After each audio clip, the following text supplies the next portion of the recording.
좋습니다. 예, 우리 잠시 기도하고 말씀 함께 나누도록 하겠습니다. 참 좋으신 하나님, 거룩하고 복된 날 하나님의 교회 가운데 나온 주의 사랑하는 성도들과 함께 하셔서 특별히 이 오후 시간을 지키는, 믿음으로 지키는 주의 사랑하는 백성들과 함께 하시고 일남전도 회원들과 함께 하셔서 우리 하나님을 기쁘시게 하고 하나님께만이 온전히 영광 돌리는 귀한 예배가 드려지게 축복하여 주옵소서. 예수님의 이름으로 기도하옵나이다. 아멘. 할렐루야. 만나 뵙게 돼서 반갑습니다. 우리 옆에 분 뒤에 분에게 그렇게 인사하면 좋겠습니다. 더 젊어지셨습니다. 더 젊어지셨습니다. 한 해가 더 되고 더해지고 나이가 더 드셨다고 해도 더 젊어지시는 게 요셉이 그러잖아요. 그리고 다니엘이 그러지 않습니까? 요셉이 용모가 하나님을 믿는 믿음 가운데서 더 뛰어나지고 또 다니엘이 또 그랬던 것처럼 서대전 성결교회 우리 귀한 성도님들 한 분 한 분이 하나님 앞에서 더 아름답게 세워져가는 올 한 해 될 수 있기를 축복합니다. 여기까지는 제 인사고요. 저를 한번 또 따라서 한번 해봐 주세요. 은혜 받기 원합니다. 응답 받기 원합니다. 복 받기 원합니다. 어디서 많이 들어봤죠? 한 주간 신년 특별 기도회 하시면서 담임 목사님을 통해서 저는 사실 잠깐 말씀 나누고 가는 손님이에요. 나그네입니다.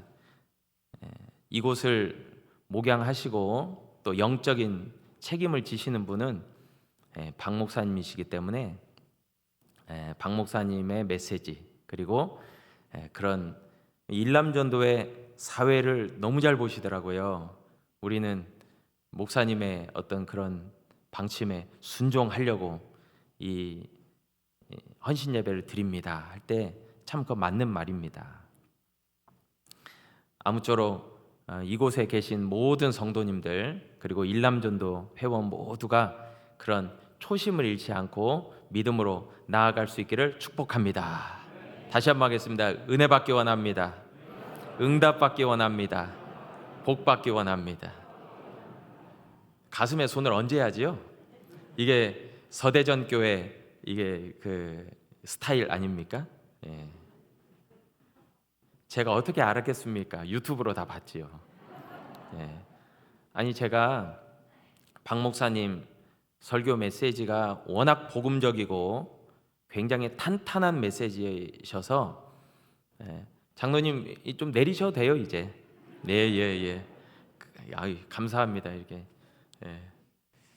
워낙 귀한 말씀을 전해주시고 해서 저도 유튜브로 가끔씩 들어가서 청취라기보다는 이제 은혜를 받죠.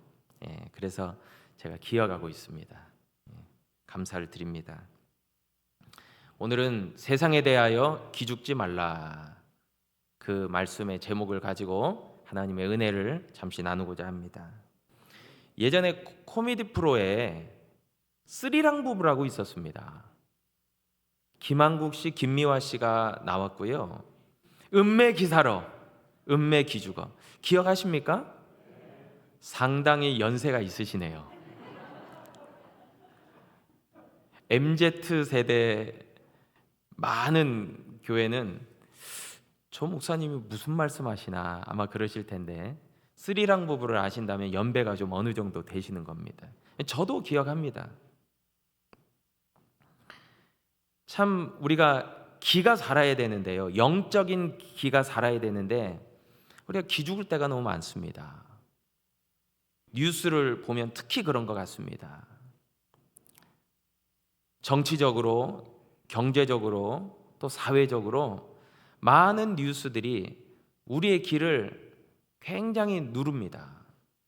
기죽을 때가 많아요. 그리고 우리가 신앙인으로 크리스찬으로 이 세상에 대하여 살아갈 때 참 그런 것 같습니다. 그래서 참 안타까운 상황을 많이 접하곤 합니다. 이 기죽다 주눅들다 이 말이 사전적 의미를 살펴보니까 무섭고 부끄러워 기세가 약해진다 그 말이 있습니다. 그러니까 아무튼 힘이 빠진다 그 말이겠죠. 무슨 일인가를 이제 열심을 다해서 최선을 다해서 하려고 하는데 앞으로 나아가기가 어렵습니다. 영어로는 이 기죽다 주눅들다가 lose heart입니다. 한마디로 마음을 잃어버렸다 그 말이겠죠. 낙심했다, 낙담했다라고 이야기할 수 있습니다. 어떤 것에 무서움을 느끼거나 두려움을 느끼게 되면 사람들은 움직이질 못합니다. 꼼짝달싹을 못합니다. 바라기는 서대전 성결교회 온 성도님들은 우리 담임 목사님과 한마음 한뜻이 되어서 기죽지 말고 앞으로 전진하는 그리스도의 군사들 다 될 수 있기를 축복합니다. 할렐루야. 이 성경에 보니까 절대로 기죽지 않는 사람 한 사람이 등장하고 있습니다. 바로 그 유명한 다윗입니다. 사무엘상 17장 1절에 보면 이제 블레셋이 이스라엘로 쳐들어왔습니다.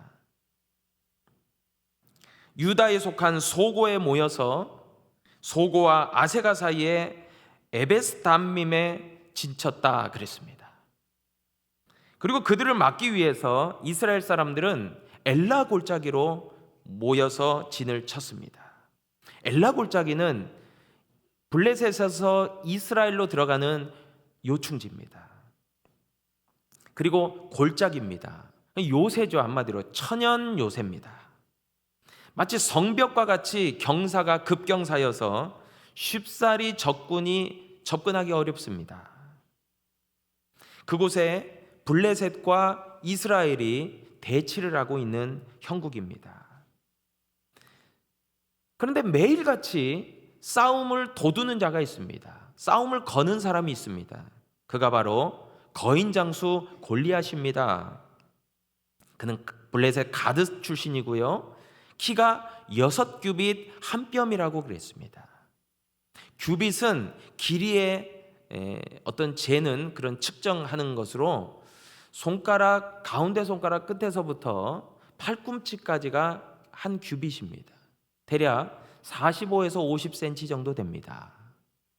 거기에다가 한 뼘을 더했으니 무려 키가 대략 3m에 육박하는 엄청난 크기입니다. 우리 서대전교회 성도님들, 전 세계에서 가장 장신이 얼마인지 아십니까? 키가? 2m 넘는다고요? 맞습니다. 공식적으로는 2m 53 정도가 되고요. 비공식적으로는 2m 80 정도가 된다고 합니다. 그런데 그거보다 더 커요. 골리앗은 엄청난 키입니다. 완전히 거인이라고 할 수 있습니다. 자이언트입니다. 이 거인족에 대해서 창세기 6장에 보면 자세히 등장하고 있습니다. 하나님의 아들들이 사람의 딸들의 아름다움을 보고 자기들이 좋아하는 모든 여자를 아내로 삼았는데 여호와께서 이르시되 나의 영이 영원히 사람과 함께하지 아니하리니 이는 그들이 육신이 되어 당시에 네피림이 있었고 그들은 용사고 고대의 명성이 있었다 그랬습니다. 이 골리앗이 바로 창세기가 이야기하는 네피림의 후손 아낙 자손들입니다. 그들은 거인이었고 용사였습니다. 그런데 안타깝게도 그들은 육신에 머무르는 사람이었어요. 하나님의 영이 함께하지 않는 사람이었습니다. 민수기 13장 33절에서 보면 거기서 또 네피림 후손 아낙 자손 대장부들을 보았나니 이스라엘 정탐꾼들이 가데스 바네아에서부터 이제 12지파 사람들 한 명씩을 뽑아서 가나안 정탐을 한 겁니다. 그리고 그들이 대장부들을 봤습니다. 그들이 바로 아낙 자손들입니다. 그런데 그들이 어떻게 보고를 하냐면 우리는 스스로 보기에도 메뚜기 같다 그랬어요. 그들의 보기에도 그와 같을 것이다. 그러니까 저들은 장대한 거인들이고 우리는 메뚜기 같다 그랬어요. 메뚜기 같다. 얼마나 자신을 메뚜기 같다고 하면 얼마나 비하하는 발언입니까? 그러나 현실이 그렇다고 이야기한 겁니다. 그런데 여호수아 11장 22절에 보면 참 놀라운 그 구절이 나옵니다. 이스라엘 자손의 땅 안에는 아낙 사람이 하나도 남음이 없고 가사와 가드와 아스도데만 약간 남았다 그랬습니다. 여호수아서는 이미 이제 이스라엘 백성들이 요단강을 건너서 가나안 땅을 정복하고 난 그 후죠. 하나님의 놀라운 역사로 그 엄청난 거인들이 다 거의 멸족하다시피 된 겁니다. 그리고 블레셋 땅인 가사와 가드와 아스도데만 약간 남아 있었다고 그래요. 아마도 이 아낙 자손들이 엄청나게 많이 생존해 있었다면 가나안을 정복하기가 너무너무 어려웠을 건데 이게 하나님의 역사죠. 그래서 블레셋은 가나안 정복기에는 세력이 약화되어 있었습니다. 그리고 아낙 자손들도 거의 남아있지 않았습니다. 그런데 오늘 이 사무엘상 17장에 나오는 이 배경은 사울왕 때죠. 사울왕 때에서는 이 블레셋이 힘을 키웁니다. 그래서 급기야는 이스라엘 땅까지 쳐들어온 거예요. 그리고 그 중심에 골리앗이 서 있는 겁니다. 그런데 이가 바로 가드 출신이라고 그랬어요. 가드 출신 네피림 후손 아낙 자손이었어요. 그리고 저는 엄청나게 기세등등하게 이스라엘과 이스라엘 군대와 여호와 하나님을 모독하고 멸시하고 있었습니다. 그러면서 자꾸 이제 전쟁을 부추겼습니다. 그러나 사울왕과 이스라엘 백성들 그 어느 누구도 골리앗을 대적할 힘이 없습니다. 왜 그랬을까요? 사울왕의 어떤 상황이었기 때문에 그랬습니까? 사무엘상 16장 14절, 오늘 본문 17장 바로 전장에 보면 사무엘상 16장 14절에서 다음과 같이 말씀합니다.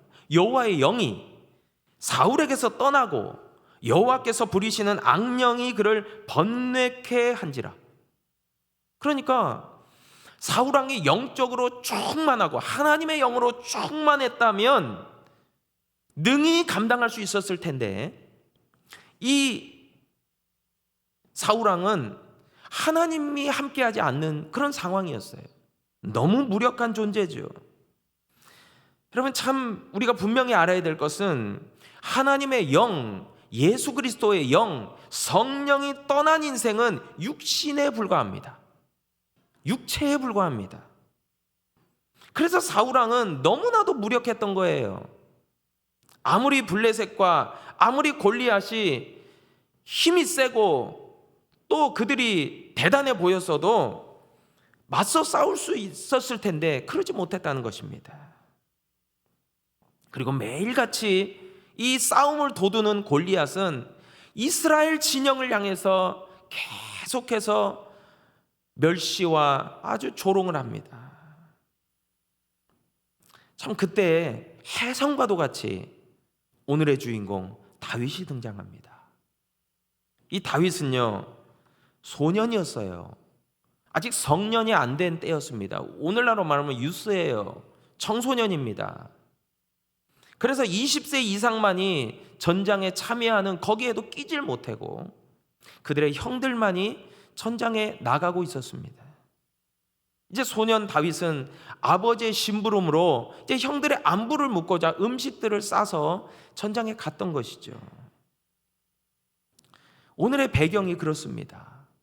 여러분, 우리가 힘있게 나아가려고 해도 우리가 기죽고 주눅들면 너무나 어렵습니다.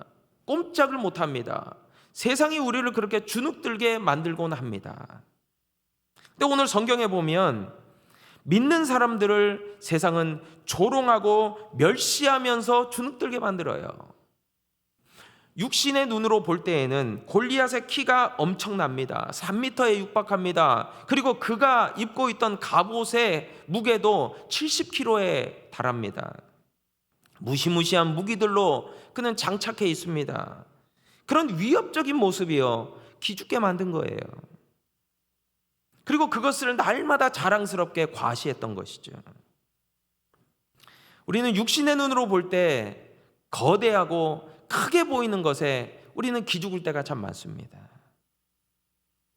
또한 다윗과 가장 밀접한 관계에 있었던 큰형 엘리압이 등장하는데, 이 큰형 엘리압이요, 다윗을 향해서 질책을 합니다. 뭐라고 질책하냐면, 아니, 막내 동생이 안부를 묻고 음식을 가져왔으면 고맙다 하고 그냥 가면 되잖아요.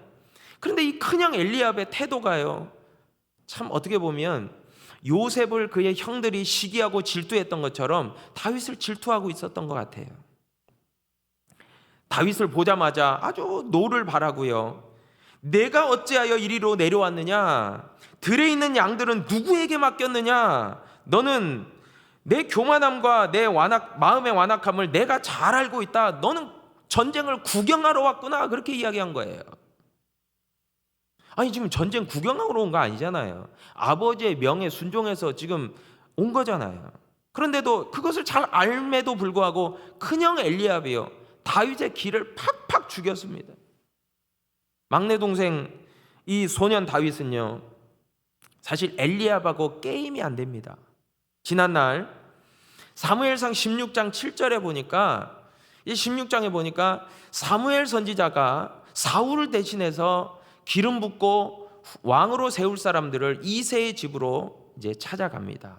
그러면서 그곳에서 만난 첫 번째 보고 한마디로 우리 세상적인 말로 뿅 간 인물이 큰형 엘리압이었어요. 사무엘 선지자는요, 너무너무 엘리압이 마음에 드는 거예요. 왜냐하면 키도 크죠, 잘생겼죠, 뭐 딱 보기에도 진짜 뭐라고 할까요, 왕다워요.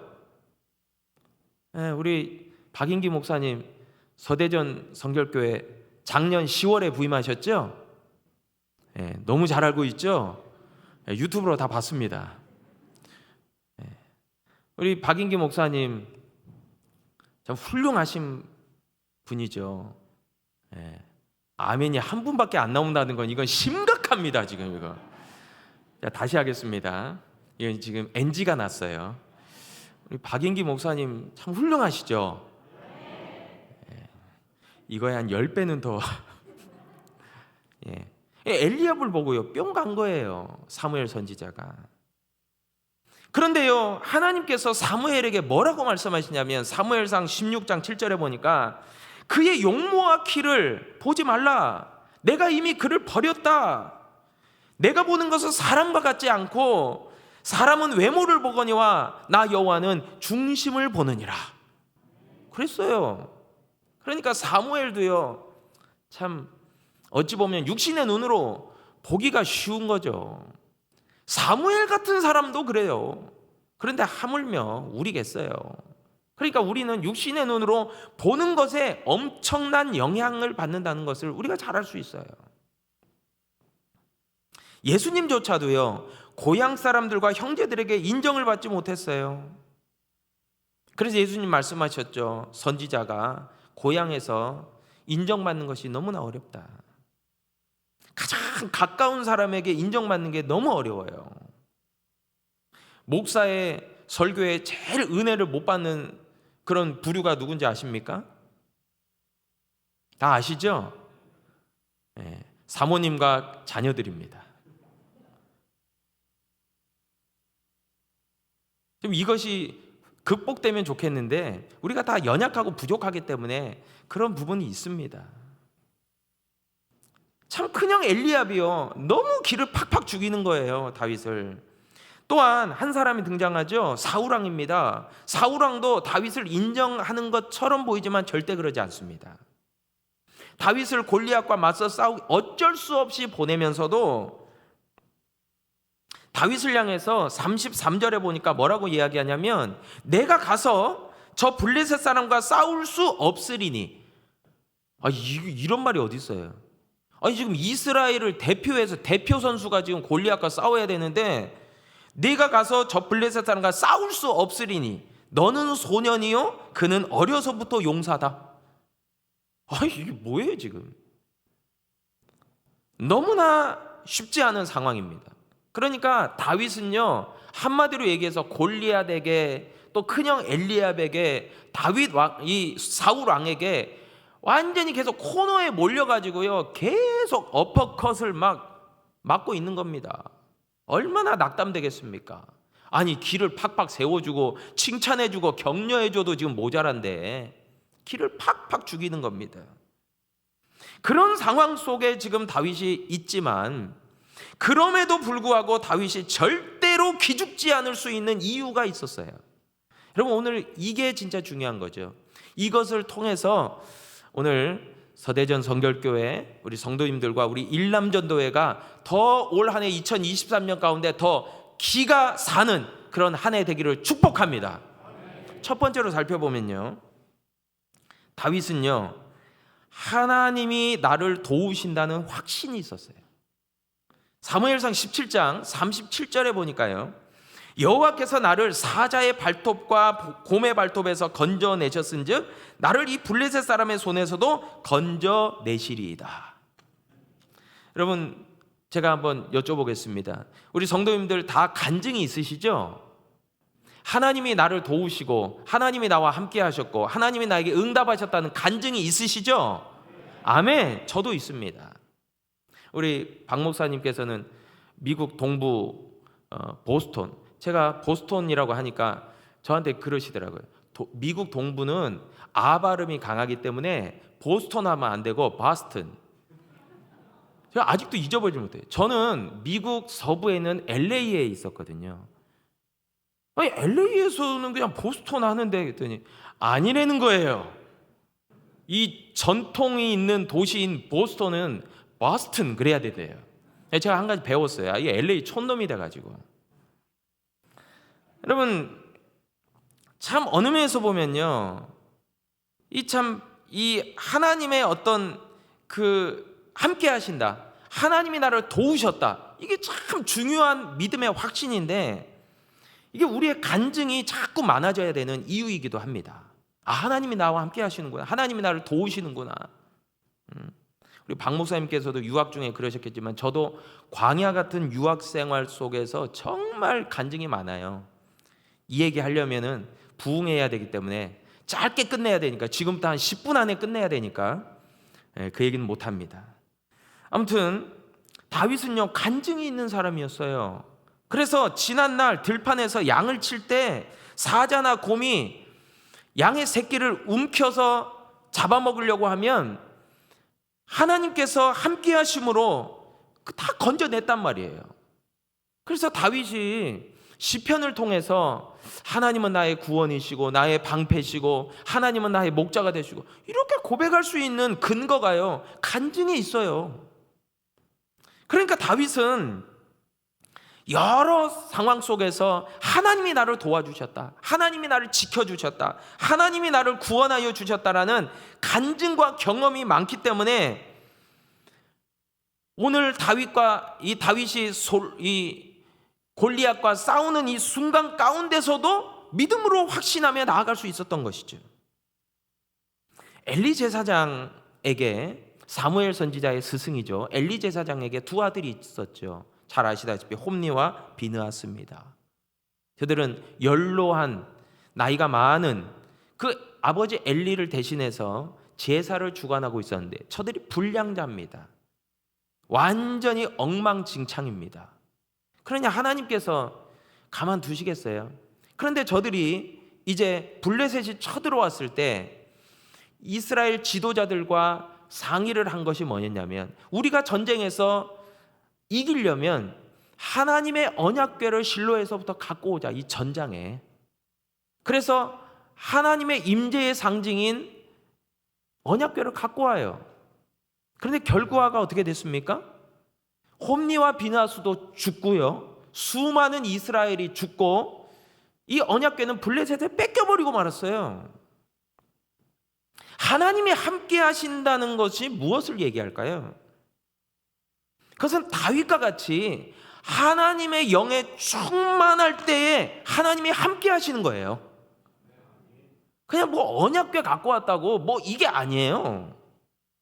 내가 그냥 스스로 이 셀프로 그냥 내가 하나님이 나와 함께 하셔, 이거를 반복적으로 되뇌인다고 하나님이 함께 하신 게 아니라 하나님의 영, 성령에 충만한 사람이 하나님과 함께 하는 거예요. 그 간증이 있었다는 거예요, 이 다윗은. 그래서 하나님의 놀라운 역사를 이루어 가요. 두 번째는요, 이 다윗에게는 놀라운 무기가 있습니다. 그게 뭐냐면 만군의 여호와의 이름이었어요. 자, 사무엘상 오늘 본문 말씀 17장 45절에 보니까요, 다윗이 골리앗을 향해서 이렇게 얘기합니다. 너는 칼과 창과 단창으로 내게 오거니와 나는 만군의 여호와의 이름 곧 내가 모욕하는 이스라엘 군대의 하나님의 이름으로 내게 가노라. 만군의 여호와의 이름, 이게요 다윗이 가지고 있는 최대 무기였어요. 사도행전 3장에 보니까 베드로와 요한이 제9시 기도 시간에 하나님의 성전으로 기도하러 올라갑니다. 그때 미문에서 나면서부터 안진뱅이 된 자를 만나요. 그럴 때 사도 베드로가 뭐라고 그에게 이야기하냐면, 내게 은과 금은 없지만 내게 있는 것으로 내게 주노니 곧 나사렛 예수 그리스도의 이름으로 일어나 걸으라.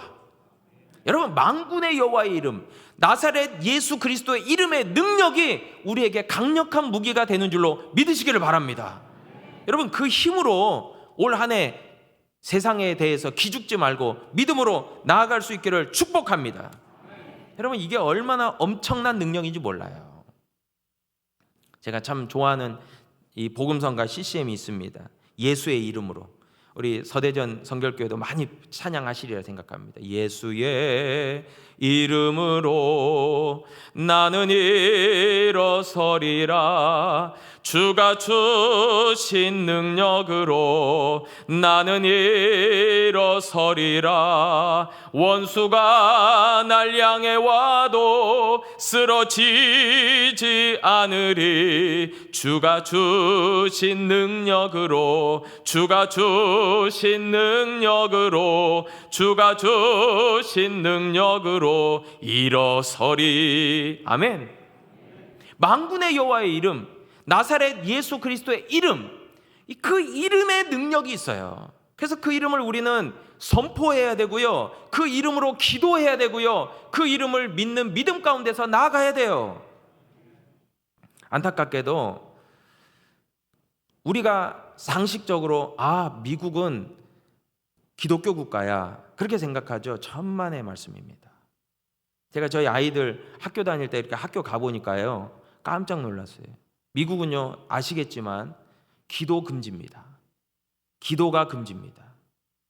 다민족, 다인종 국가라는 것을 선포한 나라예요. 더 이상 그렇게 기독교 국가가 아닙니다. 그런데 어떻게 이 대통령 이 취임식에 목사가 초청을 받고 이 바이블 성경에다가 손을 얹고 그렇게 축복기도 하죠. 착각하지 마십시오. 자세히 들여다보면 거기에 굉장한 맹점이 있습니다. 조 바이든 현 미국 대통령 취임식에서 한 흑인 목사가 이제 다음과 같이 기도해요. 바이든 가족을 축복하고 아메리카 미국을 축복하고, 그런 다음에 마지막에 이렇게 기도를 끝냅니다. 다양한 종교의 이름으로 아멘. 놀라셨죠? 예수 그리스도의 이름으로 기도한다고 안 해요. 다양한 종교의 이름으로 아멘. 미국 국회의원 개회식이 있었습니다. 하원 개회식이 있었는데 거기에 또 어떤 목사님이 개회 기도를 합니다. 이건 한술 더 뜹니다. 이 모든 것을 유일하신 신 브라만 혹은 다른 다양한 종교에서 다양한 이름으로 불려지는 신의 이름으로 기도합니다. 아멘, 아워먼. 아멘은 남성이고 아워먼은 여성이란 뜻이에요. 남성 평등.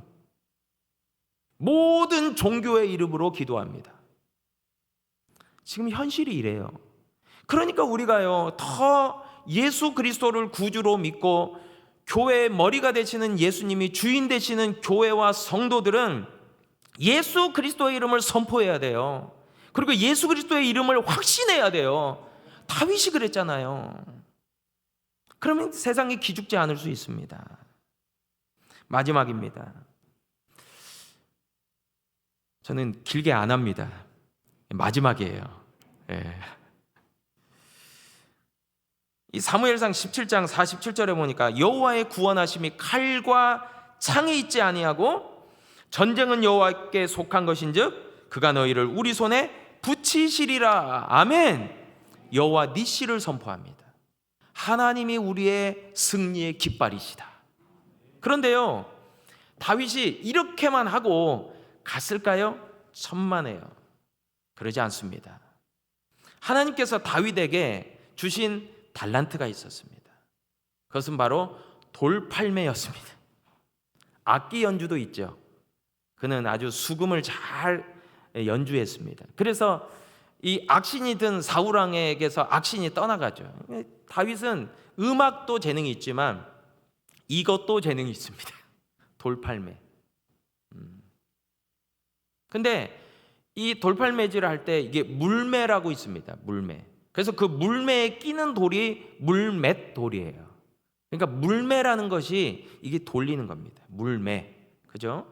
그런데 이 물매가요, 여러분 우리가 뭐 아이들 보통 보면 이 새총 같이 뭐 이렇게 딱 새총 쏘는 거 그런 것으로 생각하면 큰 오산입니다. 성경을 좀 자세히 보신 분들은 이스라엘 지파들과 베냐민 지파가 싸울 때가 있었어요. 그때 베냐민 지파가 초반에는 승기를 잡습니다. 그때 왜 승기를 잡냐면 베냐민 지파에 이 물매로 장착된 600명의 특공대가 있어요. 물매 부대가 있습니다. 그래가지고 이겨요. 그러다가 나중에는 이제 참패를 당하죠.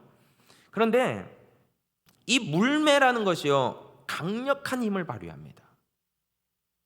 그래서 소년 다윗에게 너무나 적합한 무기였어요. 처음에 기억하시죠? 사울왕이 자신의 갑옷을 입혀주고 자신의 노투구를 씌워주고 그리고 자기의 칼을 줍니다. 그런데 다윗이 처음에는 입었어요. 처음에는 칼을 들었어요. 움직이질 못하는 거예요. 너무 무거워가지고. 그러니까 다 벗어버렸습니다. 그리고 그가 딱 손에 쥔 것은 막대기와 물맷돌이었어요. 물매와 돌 몇 개. 그것을 갖고 나간 거예요. 그러니까 이 골리앗이 아주 정말 웃기다고 한 거예요. 그런데요, 진짜 무기는요, 만군의 여호와의 이름. 그러니까 보이지 않는 무기는 만군의 여호와의 이름이었고요, 보이는 무기는요, 다윗에게 물매였어요. 이게 강력한 위력을 발휘하는 거였어요. 그런데 생각해 보세요. 아무리 곰과 사자를 향해서 물매를 많이 돌렸다고 해도 여러분 이게 떨리잖아요. 떨릴까요? 안 떨릴까요? 엄청나게 떨리죠. 지금 실전 아닙니까? 아니 제가 아까 이제 광주에서, 전라도 광주에서 이제 11시 예배 마치고 불이 나게 이제 뭐 축도 끝나고 막바로 이제 인사도 못하고 내려왔어요. 그래서 차를 몰고 여기까지 딱 오는데 1시 55분 57분 왔다 갔다 하더라고요. 내비게이션에서. 얼마나 밟았는지 모릅니다.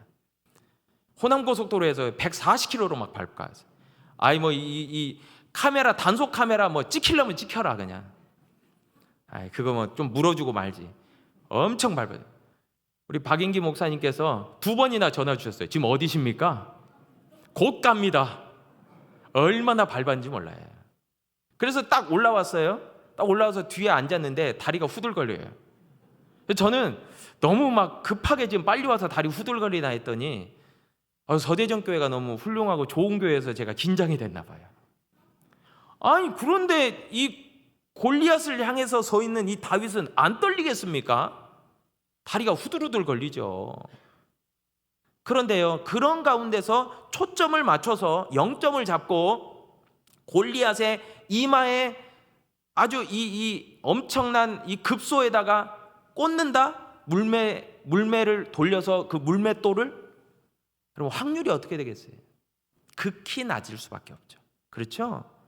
확률이 상당히 낮을 겁니다.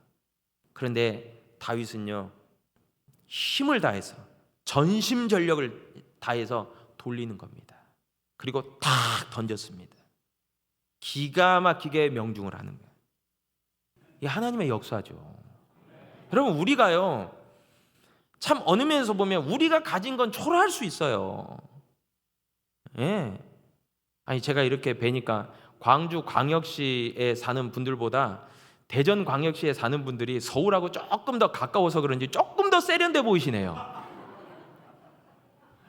우리 박인기 목사님이 서울 강남에서 오셔가지고 제일 박장대소를 하시는데, 박인기 목사님이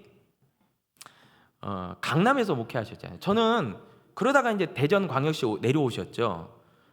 저는요, 광주 광역시에 목회하기 전에 쫙 목포 앞에서 배를 타고 갔어야 되고, 지금은 연륙돼서 이제 차로 다니지만 섬에 있었어요. 그래서 거기서 이제 이렇게 광주로 부임해 왔는데, 참 어느 면에서 보면요, 기죽을 때가 많았어요. 저는 개인적으로 보면. 왜냐하면 뭐 하나도 개인적으로는 기죽을 일이 없었는데, 아니 물어보시는 거예요. 어느 분들이 제가 총회 뭐 세미나거나 이렇게 가면 그러시는 거예요. 어디 계시냐고. 그래서 제가 전남에 있다고. 그랬더니 전남 어디냐요? 그래서 목포 앞에 있는 신안입니다. 거기서 목회합니다. 그랬더니 그 다음에 얘기를 안 물어보더라고요, 더 이상. 근데 우리 박인기 목사님 같은 경우는 이제 서울 강남에서 목회하네. 서울 강남 어디냐고. 방배동 어디냐고까지. 왜냐면 자기가 다 가봤다 이거예요. 그리고 뭐 좋게 보였나 보죠. 기죽을 때가 저는 개인적으로 상당히 많았는데, 저 개인적으로는 뭐 하나도 기죽을 게 없었지만, 여러분 사실 다윗은요, 기죽을 상황이 너무 많은 거예요. 이건 뭐 처음에도 얘기했지만 누구 하나 인정을 안 해줘요. 인정을 해줘야 뭐 어떻게 해보죠. 그런데 하나님만 보고 가는 거예요. 하나님만 보고 가요. 여러분, 바라기는 올해 2023년에 우리 서대전 성결교회 우리 성도님들 주님만 보고 가시기를 바랍니다. 누구의 이름을 가지고? 예수 그리스도의 이름을 가지고. 누구와 함께? 예수님은 했잖아요. 담임 목사님과 함께. 이거 좀 옥타브를 좀 올려서, 누구와 함께? 성함까지. 누구 목사님과 함께? 네, 그래. 박인기 목사님과 함께 주님의 이름으로 기죽지 말고 담대하게 나아가시는 우리 서대전 교회 모든 성도님들, 우리 남전도 제1남전도 회원들 되시기를 주님의 이름으로 축복합니다. 기도하겠습니다. 아버지 하나님, 참으로 감사합니다. 부족한 종이 하나님의 귀한 교회 서대전 성결교회 제1남전도회 헌신예배 주님의 말씀을 나누었습니다. 부족한 모습이었지만 우리 하나님의 살아계시는 그 생명력 있는 말씀만 우리 성도들의 마음 가운데 새겨지게 하시고, 올 1년 그렇게 믿음으로 박인기 담임 목사님과 더불어 하나님을 영화롭게 하고 하나님께 인정받는 그런 귀한 한 해로, 행복한 한 해로 우리 서대전 성결교회 모든 성도님들이 그런 귀한 인생의 여정, 신앙의 여정을 걸어가게 축복하여 주옵소서. 이제는 우리 구주 예수 그리스도의 크신 은혜와 우리 아버지 하나님의 놀라우신 사랑과 보혜사 성령님의 교통 충만하심의 역사가 절대로 세상에 기죽지 않고 오직 하나님만 바라보고 주 예수 그리스도의 이름만 들고 세상에 담대하게 나아가 빛과 소금의 사명을 감당하고자 하는 이 자리에 함께한 서대전 성결교회 모든 성도님들 머리머리 위에 이제로부터 영원까지 함께 하시기를 간절히 축원하옵나이다. 아멘.